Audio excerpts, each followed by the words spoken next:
Ассаламу алейкум, кадырлуу кыргыз элим, урматтуу биздин каналдын көрөрмандары, баарыңыздарга салам. Бүгүнкү биздин чыгарылыш жакында масштабтуу чоң турнир болгон жатат. 22 июнь күнү Бишкек шаарыбызда Кожомкул атында спорт ордосунда Road FC Championship турнири болгон жатат.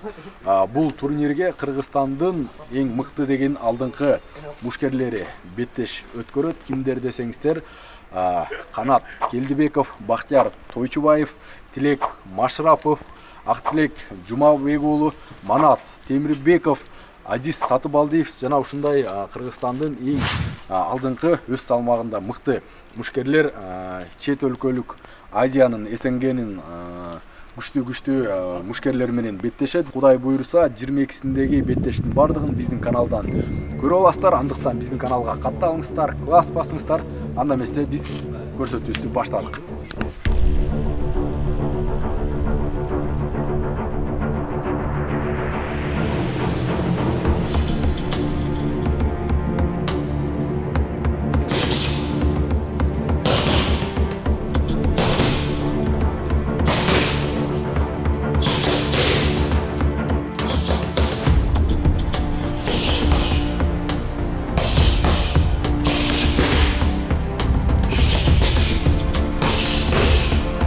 Урматтуу достор, мынакей менин жанымда олтурган Кыргыздын эр жигити, баатыры, жоон билек мушкери десек дагы болот. Тигр деп да койсо болот. Себеп дегенде Кыргыздын желегин ар дайым ушул чет өлкөлөрдө желбиретип жеңиштердин үстүндө жүргөн жигит Бахтияр Тойчубаев. Бахтияр, сага бир ирет салам алейкум дейм. Алейкум ассалам. Ошол туурасында айта кетсең, атаандашың туурасында. Бул беттешке мен өзү даярданган эмес элем, вообще оюм жок эле. Анан бул беттеште мен айылда жүргөнүмдө неме организаторлор чалып урушуп бер деп чалгандан мен келип макулчулугун берип келип даярданып отурам азыркы учурда.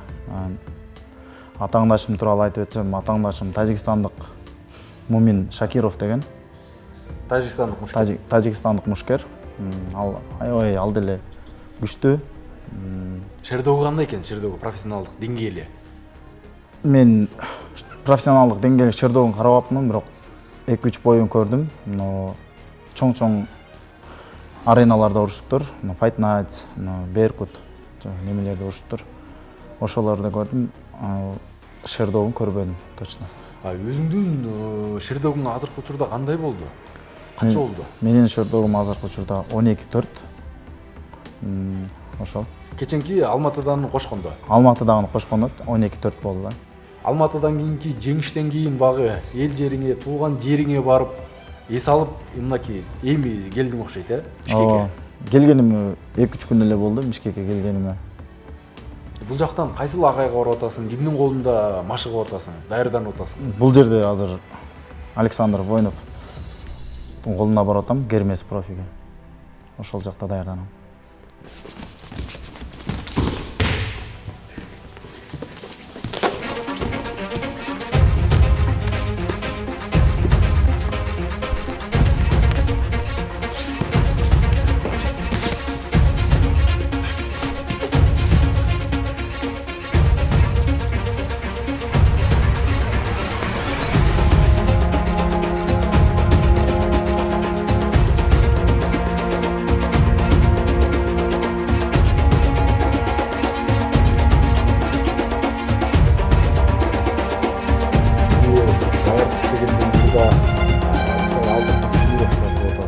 Дегеле баа мушкер топтарынан төп келиш керек дегендей, тамак аш, витаминдер. Дегеле ошол жааты кандай болуп атат мындай спорттогу карьерада? Себеп дегенде бул спорт жаатында колдоо болбосо, топ тараптан болбосо өсүш чынында эле кыйын да.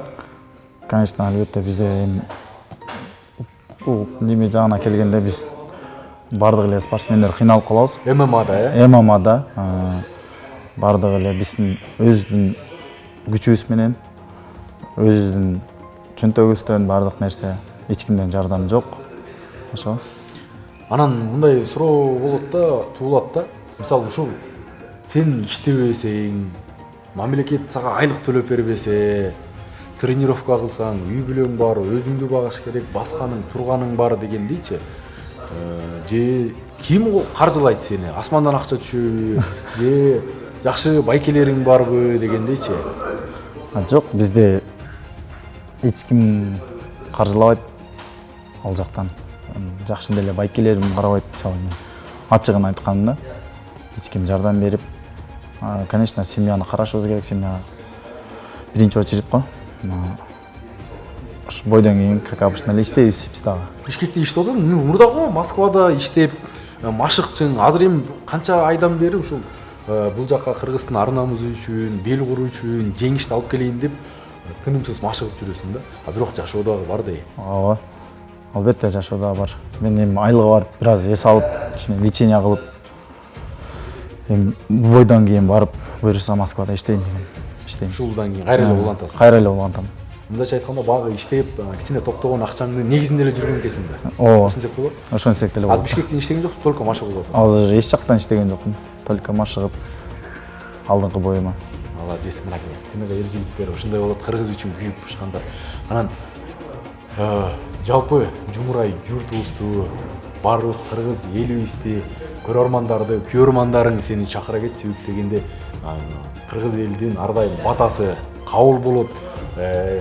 Багы сүрөп дем күч бергени силерге дагы багы стимул болот, руханий жактан багы күч болот дегендейчи. Жалпы кыргыз элибизди сенин беттешиңе чакыра кет.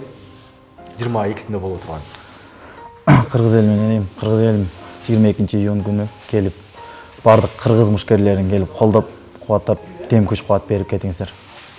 Ооба, дал ушундай урматтуу достор, андыктан биз дагы Бактиярдан тышкары дагы ушул 22-синде беттеше турган кыргыз мушкерлеринин бардыгын тартып, маалымат берип, атандашы ким менен беттешет, кайсыл жактан келген мушкер бардыгын толуктап чыгарып турмакчыбыз. Андыктан барыңыздарды чакырабыз, келип эр жигиттерге дем күч бериңиздер.